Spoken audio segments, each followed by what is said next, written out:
Petrol diesel விலை உயர வாய்ப்பு. இன்ஸ்டாவை திறந்தாலே பெட்ரோல் டீசல் பிரச்சனையாவே இருக்கு. வேலைக்கு போறது ரொம்ப கஷ்டம் போலயே. பேசாம ஈவி வெஹிக்கிள் வாங்கினேன். என்கிட்ட காசு இல்லையே. எனக்கு ஒரு சூப்பர் இடம் தெரியும். Hi bro. ஹை ப்ரோ, நம்ம 3 கம்பெனியில் வேகன்சி போகுதுன்னு சொன்னாங்க. நான் மற்ற கம்பெனிலலாம் ட்ரை பண்ணேன். அவங்க 40,000 50,000லாம் டெபாசிட் அமௌண்ட் கேட்குறாங்க. ஸோ அவ்வளோ அமௌண்ட்லாம் என்கிட்ட இல்லை. நம்ம கம்பெனியில் எப்படி ப்ரோ, டெபாசிட் அமௌண்ட் ஏதாவது இருக்கா? இங்க ஒரு ரூபா கூட டெபாசிட் கிடையாது. ப்ரோ, நமக்கு என்னென்ன வெஹிக்கிள்ஸ்லாம் அவைலபிள்? நம்ம கிட்ட 3 வீலர் கார்கோ வெஹிக்கிள்ஸ் இருக்குது. ஸோ பேசஞ்சர் வெஹிக்கிள்ஸ் நம்ம புதுசாக லான்ச் பண்ணியிருக்கோம். வாங்க, உங்களுக்கு நான் ஓட்டியே காமிக்கிறேன். சரி, ஓகே, போலாமா? போலாம் ப்ரோ. ஓ, சூப்பராக இருக்கு ப்ரோ வண்டி. சரி, உங்க டவுட் ஸ்டார்ட் பண்ணுங்க. ப்ரோ, வண்டி நீங்க கொடுத்துருவீங்க, ஓகே. கஸ்டமர் எப்படி ப்ரோ, நாங்களா தேடி போகணுமா? அது ஒரு பிரச்சனை இல்லை. நம்ம கிட்ட ஃபிளிப்கார்ட், அமேசான் போர்ட்டல்னு நிறைய கஸ்டமர்ஸ் லைன் அப்ல இருக்காங்க. ஸோ சேலரி எல்லாம் எப்படி ப்ரோ?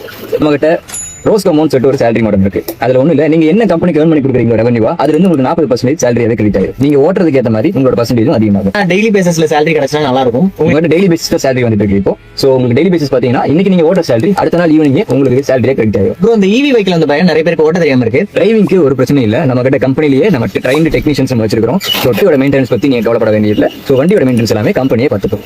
ஜாயினிங் ஃபார்மாலிட்டிஸ் வேணும் ப்ரோ. ப்ரோ, எனக்கு இன்னொரு டவுட் இருக்கு. ஒரு நிமிஷம். இந்த வீடியோல இவ்வளவுதான் சொல்ல முடியும். இந்த ஒர்க்கை பத்தின இன்னும் டீடைல்ஸ் வேணுமா? 3 கமெண்ட் பண்ணுங்க.